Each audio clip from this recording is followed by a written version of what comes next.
Ġentilment nitolbukom biex titfu l-mobiles tagħkom u nħeġġukom biex flimkien nimparteċipaw bisħieħ f'din iċ-ċelebrazzjoni tal-Ewkaristija.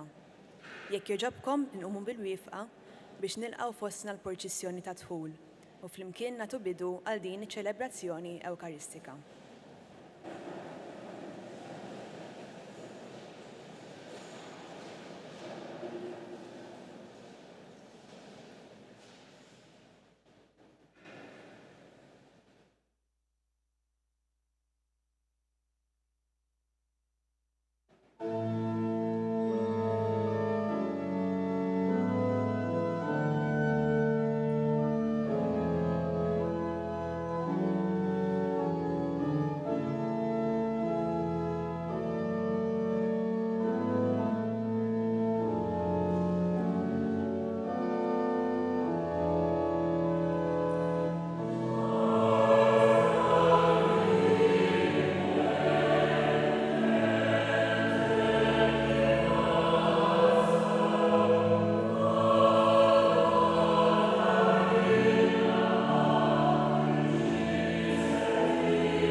Merħba, fl-isem l-Università ta' Malta, jiena Episkopo li ser niggradu mill-Istitut tas Sistemi Ambjentali. U jiena Talita Borċ li se nigradwa mill-Fakultà tal-Ekonomija, il-Management u l-Accountancy. Nilqawkom għal din iċ-ċelebrazzjoni ta' Rat il-Ħajr f'jum il-gradwazzjoni.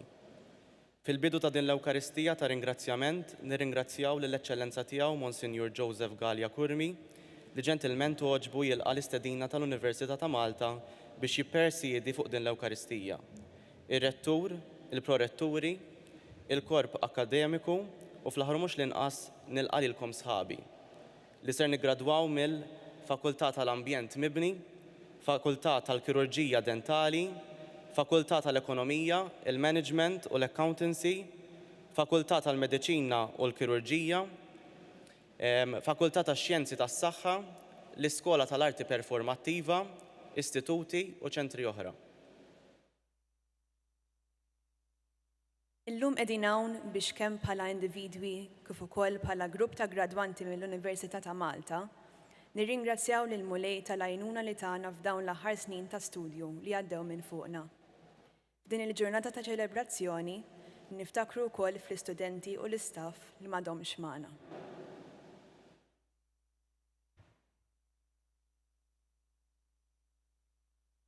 Bħalma kulħadd jaf, kienu bosta dawk l-esperjenzi b'taħlita ta' emozzjonijiet differenti li għaddejna minnhom biex illum qegħdin hawnhekk għal din l-Ewkaristija ta' Rat il-Ħajr.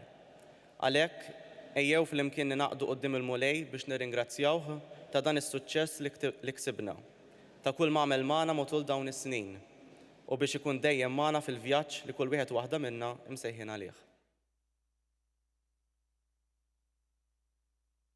We would like to add a hearty welcome to our English-speaking graduate colleagues. Welcome to the celebration of Thanksgiving on the much-awaited day of our graduation. Today may be considered as the link between 2 points in our life of one continuous journey. May we take the opportunity to celebrate all we have achieved till now and thank God for this, and also seek His guidance for the path ahead.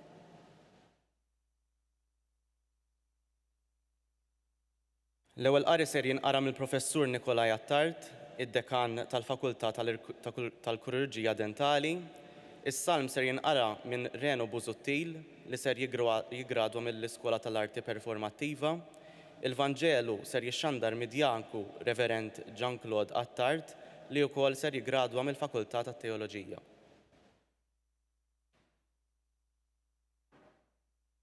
It-talbit tal-komunità ser jitresqu quddiem il-Mulej fi sibna minn Deborah Kalleja mill-Fakultà tax-Xjenzi tas-Saħħa, Edim Delikata mill-Fakultà tal-Ekonomija, il-Management u l-Accountancy, Chantal Gallia mill-Fakultà tal-Ambjent Mibni, Audrey Azzopardi mill-Istitut Edward de Bono għat-Tifsil u l-Iżvilupp tal-Ħsieb, Giulia Mikallef mill-Fakultà tal-Mediċina u l-Kirurġija, u Marija Baldacchino mill-Istitut tal-Istudji Ewropej. It-talba ta' wara tqarbin ser tintalab minn Derjen De Battista miċ-Ċentru tal-Istudji dwar ix-xogħol. Il-mużika ta' din l-Ewkaristija qed tkun animata mill-kor u l-orgni taħt id-direzzjoni tal-Professur Michael Laus.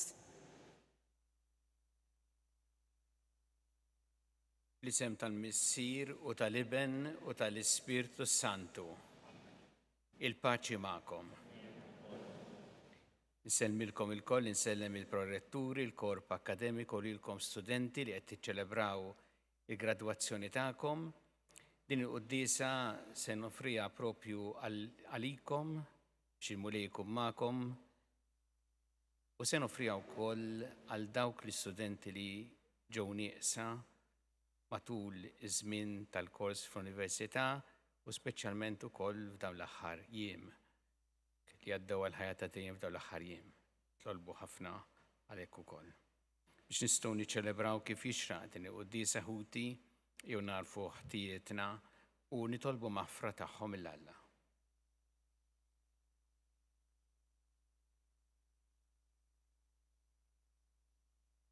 Inti triq li twassalna għand il-Missier Mulej ħnejna. Inti l-verità li tmexxina lejn il-ġid Kristu ħniena.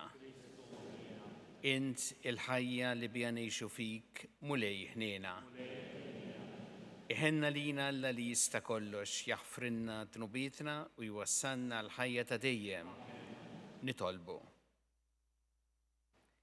O Alla l-isqof San Martin f'ħajtu u f'mewtu faħħar il-kobor tiegħek.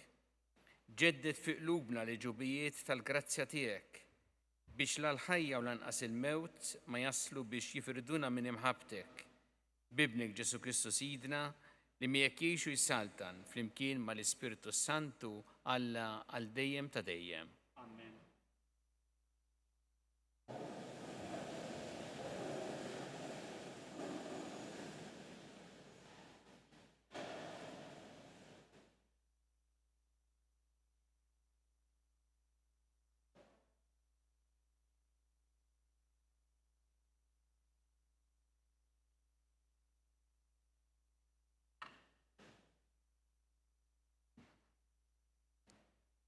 L-ewwel qari mill-ktieb tal-Erf.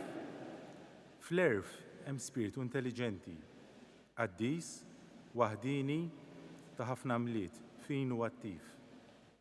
Jinfet fil-fond u tebba m'hemmx fih.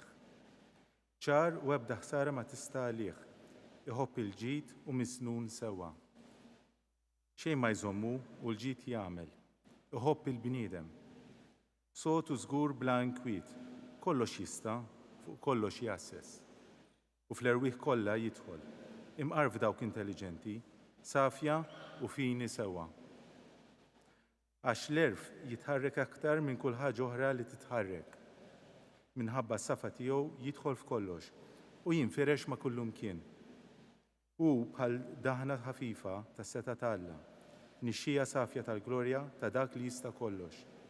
Għalhekk xejn imdennes ma jidħol fih. U raġġ ta' dawl ta' dejjem, mera bla teba tas-seta ħaddiema ta' Alla u xbija tat-tiba tiegħu. Għalkemm hu waħdu kollox jista', jibqa' dak li hu fih innifsu u jġedded kollox. Minn żmien għal żmien jidħol ferwieħ qaddisa u jagħmilhom ħbieb ta' Alla u profeti. Xejn ma jħobb Alla jekk mhux dak li jgħix mal-erf. Għax l-erf jidhi aktar mix-xemx u waqma minn kull ġema ta' kwiekeb, imxebbaħ mad-dawl u wisbaħ minnu. Wara dawl il-jum jiġi dlam il-lejl, imma l-erf l-ebda ħażen ma jista' għalih. Jinfirex minn tarf sa tarf tal-art bil-qawwa u jmexxi kollox bil-ħlewwa. Il-kelma tal-mulej.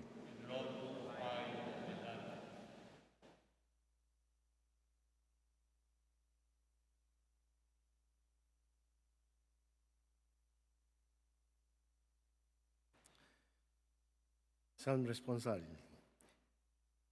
Għal dejjem mulej il-kelma tiegħek. Għal dejjem mulej il-kelma tiegħek. Jiem waqfu fis-sod fis-smewiet. Min nisel għal nisel il-fedilta tiegħek fuq l-art waqqafta u żammet fis-sod. Għal dejjem mulej il-kelma tiegħek. B'digrit tiegħek għadhom sħaħ sħallum. Għax kollox u għal-qadi tiegħek. It-tifsir ta' kentek jagħti d-dawl. Ifihem lil min ma jafx. Għal dejjem mulej il-kelma tiegħek. Ħalli jiddi wiċċek fuq il-qaddej tiegħek. Għallimni l-kmandamenti tiegħek. Ħa nibqa' ħaj biex infaħrek. Ikunu d-digreti tiegħek l-għajnuna tiegħi. Għal dejjem mulej il-kelma tiegħek. Nqumu bil-wifq.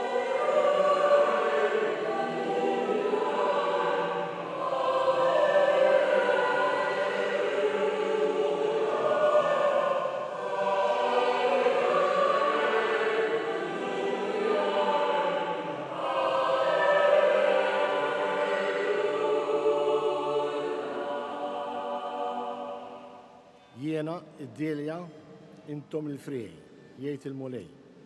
Min jibqa' fija u jiena fih dan jagħmel ħafna frott.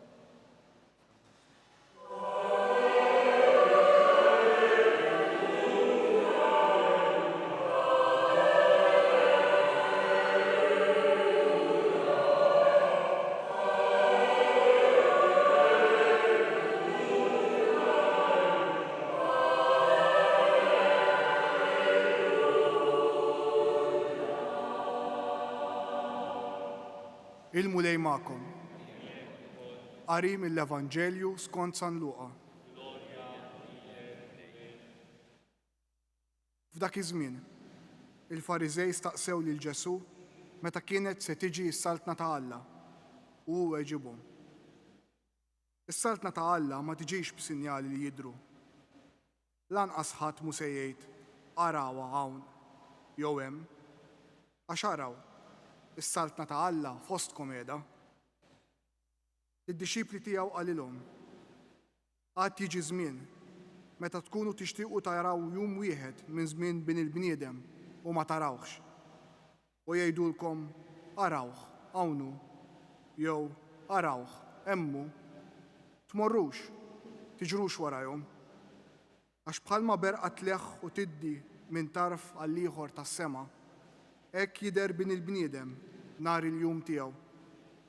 Iżda qabel xejn u għandu jbati ħafna minn dan in-nisel u jkun miċħut minnu. Il-kelma tal-mulej.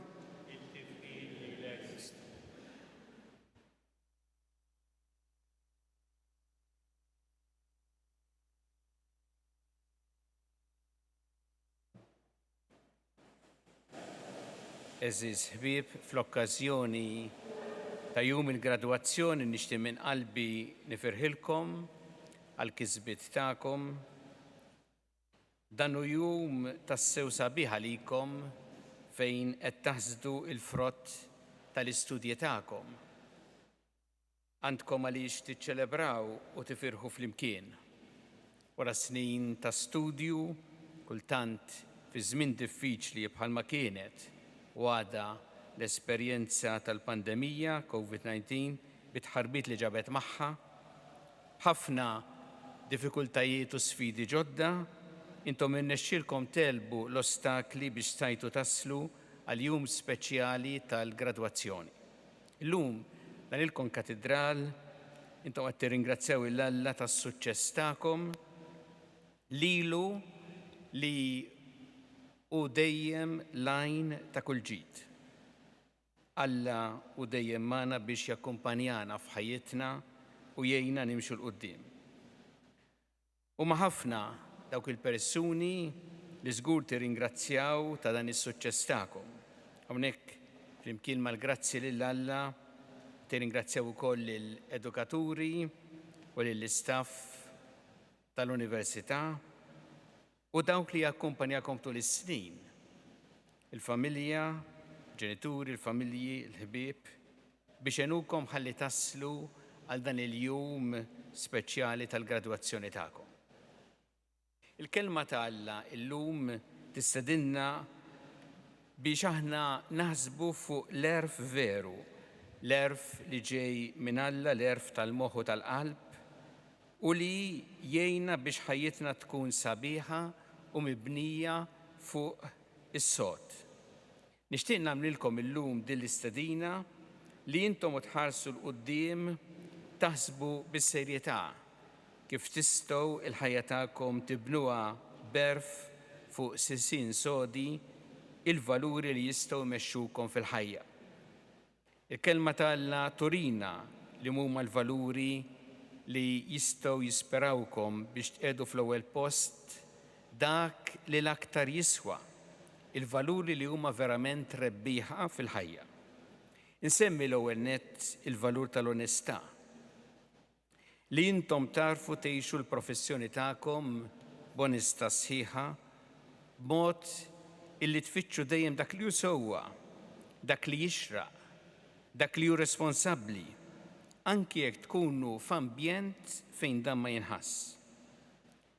Din l-onestà li tgħinkom biex f'ħajjitkom ma tkunux nies li tqabblu fejn jaqbel, li tfittxu li tgħaddu minn fuq l-irjus ta' ħaddieħor akkost li takkwistaw dak li tridu, li tfittxu li lilkom jaġevolawkom anke jekk dan ifisser li tawġu il-prinċipji tagħkom.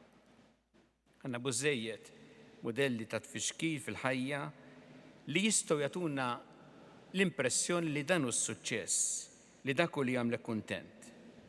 Imma l-esperjenza tal-ħajja turina li din falsa.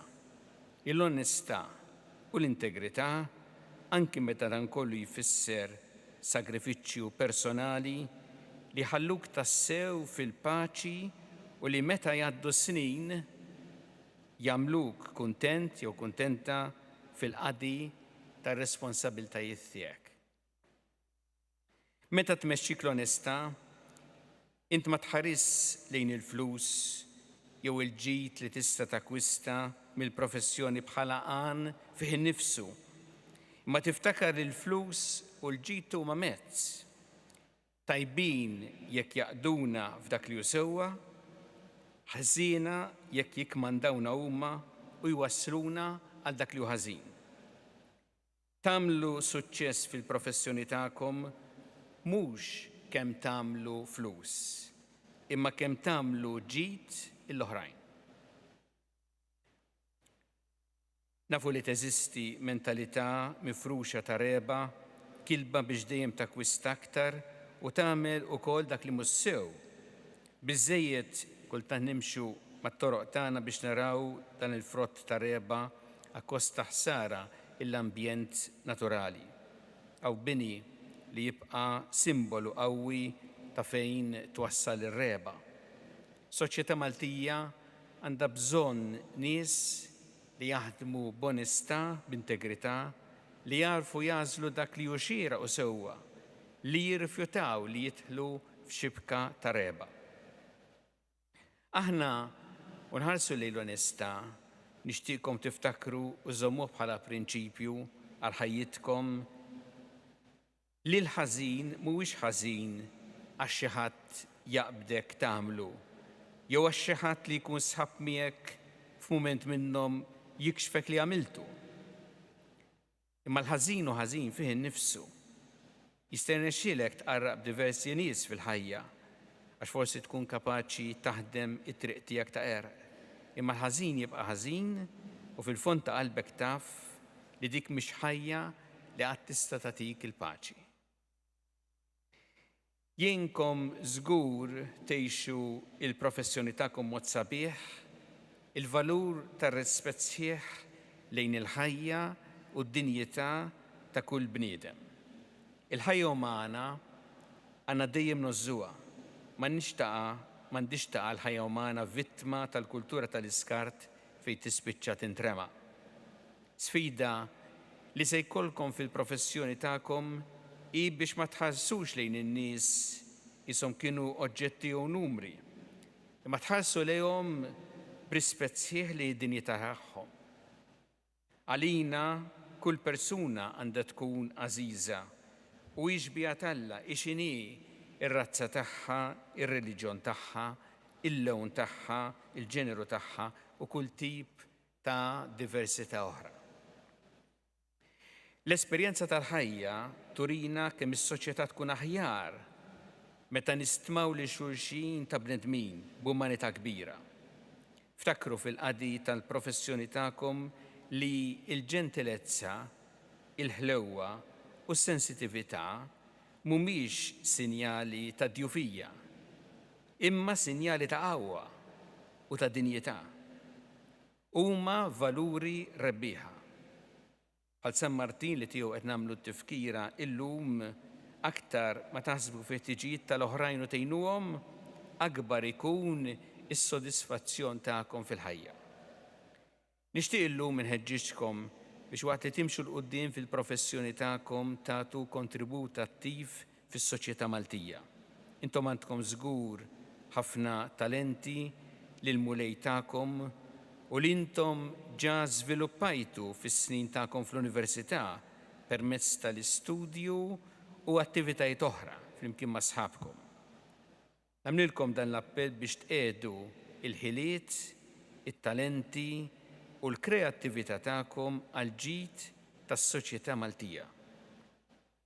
Intom żgħażagħ, is-soċjetà tal-lum mhux biss is-soċjetà ta' għada. Għandkom l-enerġija biex taħdmu għat-trasformazzjoni tas-soċjetà u l-preżenza u l-kontribut tagħkom żgur jagħmlu differenza. U għalhekk kunu attivi fil-ħajja politika, kulturali, soċjali, fil-ħajja pubblika.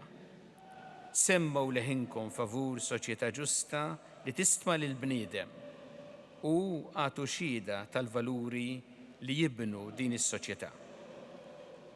Eżiż ħbieb, illum se nitlob lil Alla biex ikun magħkom u biex jgħinkom fil-professjoni tagħkom ħalli taħsdu il-frott tal-istudji li għamiltu.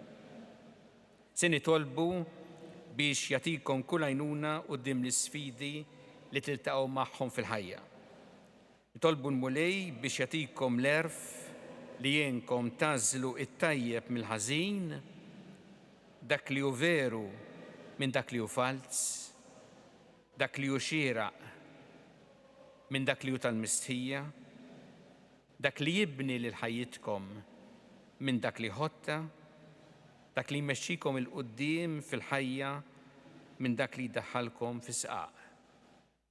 Il-Mulej iberikkom u jħariskom dejjem.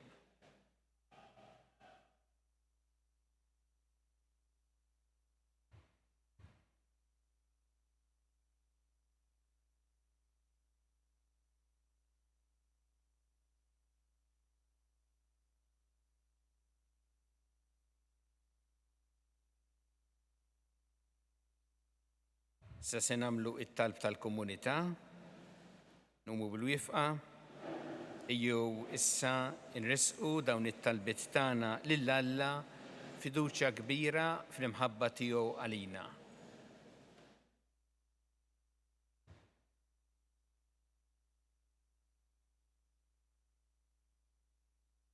Nitolbuk Mulej tgħin lil dawk li għadhom qed jistudjaw jaslu sa fejn jixtiequ jaslu biex ma jaqtawx qalbhom u jagħmlu ħilithom fl-istudji tagħhom. Nitolbu.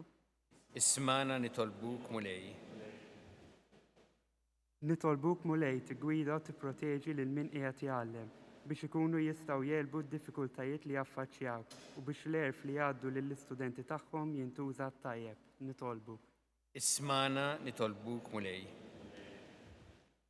Nitolbuk Mulej tipproteġi lil dawk kollha li jixtiequ jkomplu l-edukazzjoni tagħhom. Iżda minħabba ċ-ċirkostanzi li qegħdin fiha ma jistgħux. Għinhom jipperseveraw u jiltaqgħu ma' opportunitajiet oħra f'ħajjithom biex jaslu fil-livell li jixtiequ. Nitolbu. Ismana nitolbuk Mulej. Nitolbuk Mulej, dbirek lil daw kollha li kienu sa sapport u gwida għalina l-istudenti li gradwajna, għall-istaff tal-Università, għall-ħbib tagħna, il-familjari u daw kollha li ġew qabilna u għamlu studji li issa wasal għandna. Nitolbu. Ismana nitolbuk Mulej.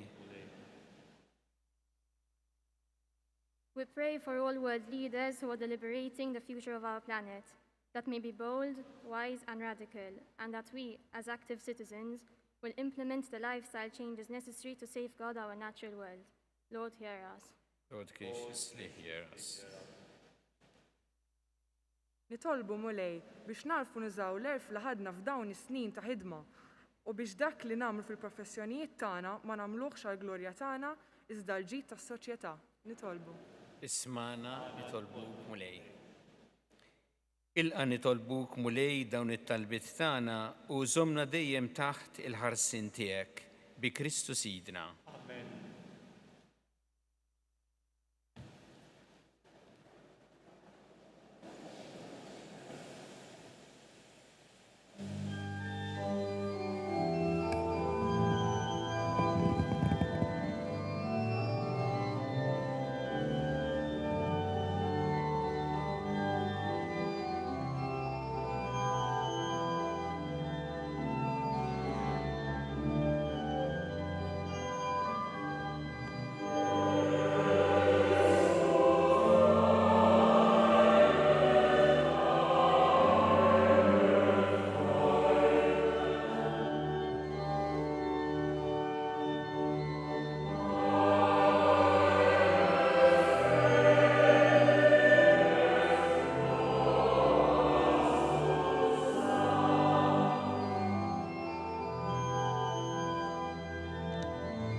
Itolbu ħuti biex is-sagrifiċċju tiegħi u tagħkom ikun joġob lill-Alla l-Missier li jista' kollox.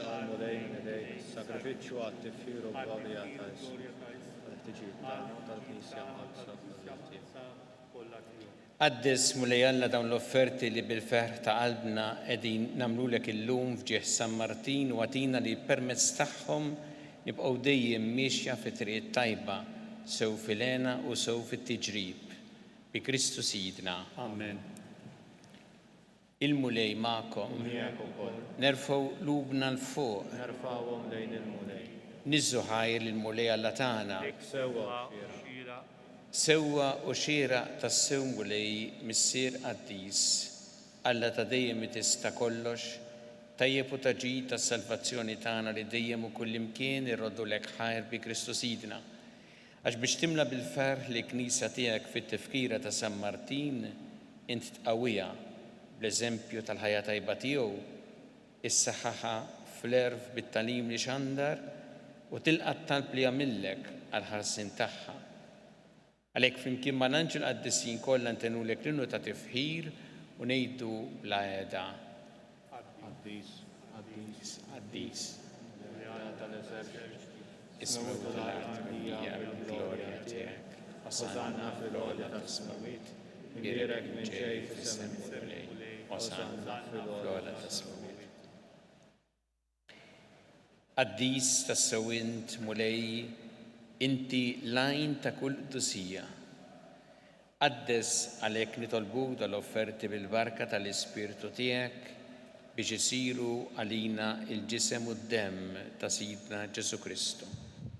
Li meta kien se jingħata biex minn rajħebati ħal-ħobs rat il-ħajr qasam ta' lid-dixxipli tiegħu qal ħudu u kulu il-koll minn dan għax dan huwa ġismi li jingħata għalikom.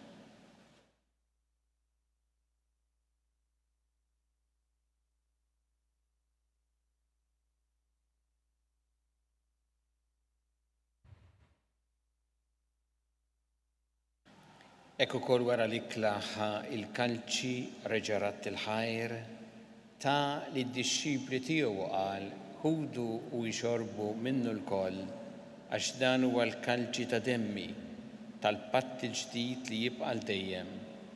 It-temm li jxxered għalikom u għall-bnedmin kollha l-maħfra ta' tnubiet għamlu dan b'tifkira tiegħi.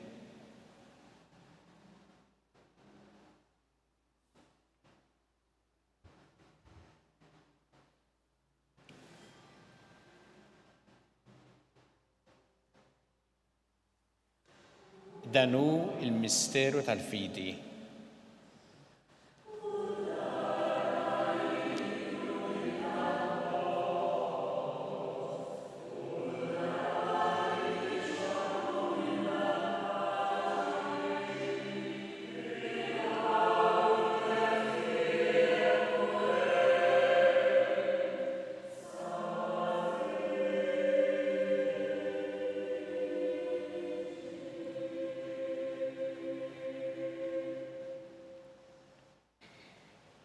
Għalhekk aħna u nagħmlu dan b'tifkira tal-mewt il-qawmien ta' Sidna Ġesu Kristu, nofrulek mulej il-ħobs tal-ħajja u l-kanċi tas-salvazzjoni u rroddulek ħajr għax oġbok tilqana u qudiemek biex naqduk. U miċ-ċokon tagħna nitolbu li l-Ispirtu Santu jaqadna f'ġisem wieħed lilna li nieħdu sehem mill-ġisem u d-demm ta' Kristu. Ftakar mulej fil-Knisja tiegħek imxerda mad-dinja kollha, wettaqa fl-imħabba flimkien mal-Papa Franġisku, mal-Isqof tagħna Charles, mal-Isqof Anton miegħi għaddej tiegħek minn ma jistħoqli u mal-Ministri tiegħek kollha. Ftakar ukoll f'ħutna li raqdu bit-tama tal-qawmien, ftakar fil-mejtin kollha, taħħalhom quddiemek fid-dawl tas-seb tiegħek. Ħenna lina l-koll nitolbuk għatti lina wkoll il-wirt tal-ħajja ta' dejjem, flimkien mal-Verġin Qazza u Alla Marija, ma' San Ġusepp, mal-Apostli, ma' San Martin u l-Qaddisin kollha li jgħixu fil-ħbiberija tiegħek sa mill-bidu tad-dinja. Għamel li magħhom infaħruk u nsebħuk Ġesu Kristu ibnek.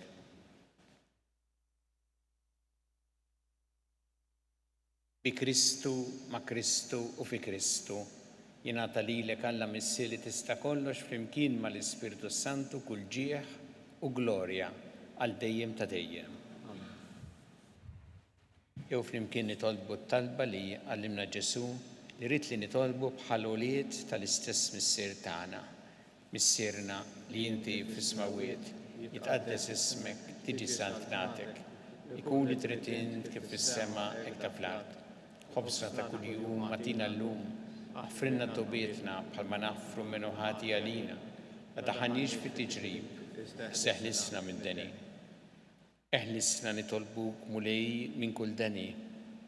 Għatina fit-tieba u l-ħina tiegħek il-paċi fi żmienna, biex inkunu ħilsa dejjem mid-dnub u mħarsa minn kull inkwiet. Aħna nistennew u nittamaw lena u l-miġja tas-Salvatur tagħna Ġesu Kristu. Għax tiegħek jassaltna l-qawwa l-glorja għal dejjem.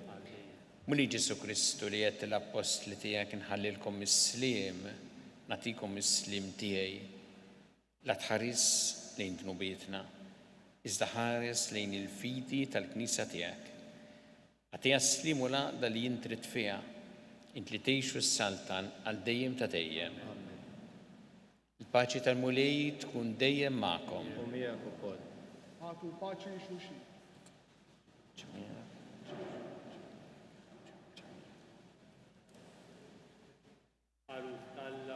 Li tneħħi l-nubiet tad-dinja ħenna lina. Ħaruf ta' Alla li tneħħi l-nubiet tad-dinja ħenna lina. Ħaruf ta' Alla li tneħħi l-nubiet tad-dinja ħatina il-paċi.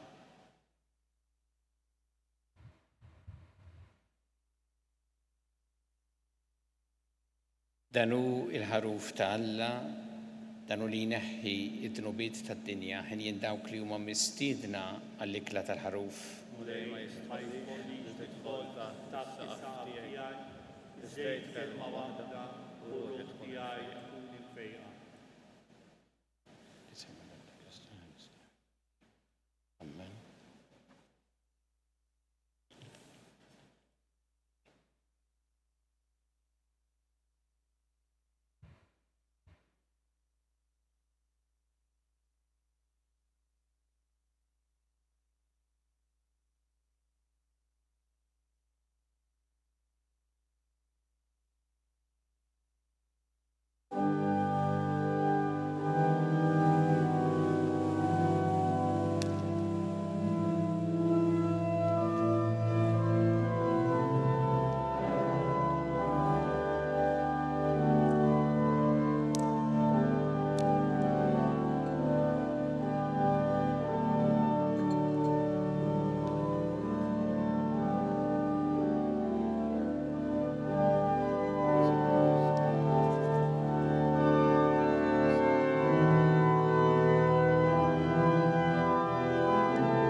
Saint Ignatius' prayer for generosity. Lord Jesus, teach me to be generous. Teach me to serve as you deserve, to give and not to count the cost, to fight and not to heed the wounds, to labor and not to seek the rest, to give of myself and not ask for a reward, except the reward of knowing that I am doing your will.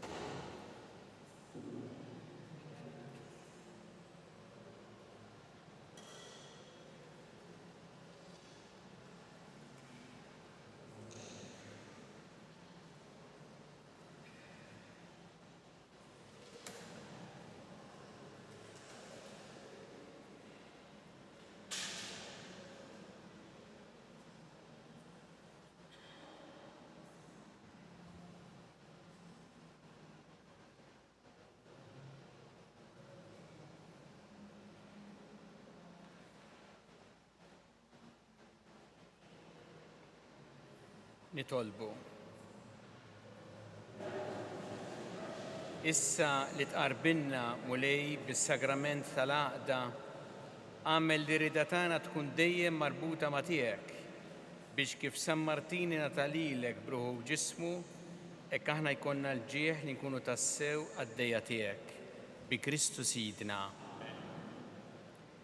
Sa fil-luq ta' din il-qudiesa nitlob il-barka tal-Alla fuqkom, fuq il-familji tagħkom, talba wkoll biex il-mulejkom magħkom jakkumpanjakom tul is-snin u biex dejjem ikolkom din il-fiduċja li hu qiegħed magħkom u li jweżinkom ukoll bl-għajnuna tiegħu.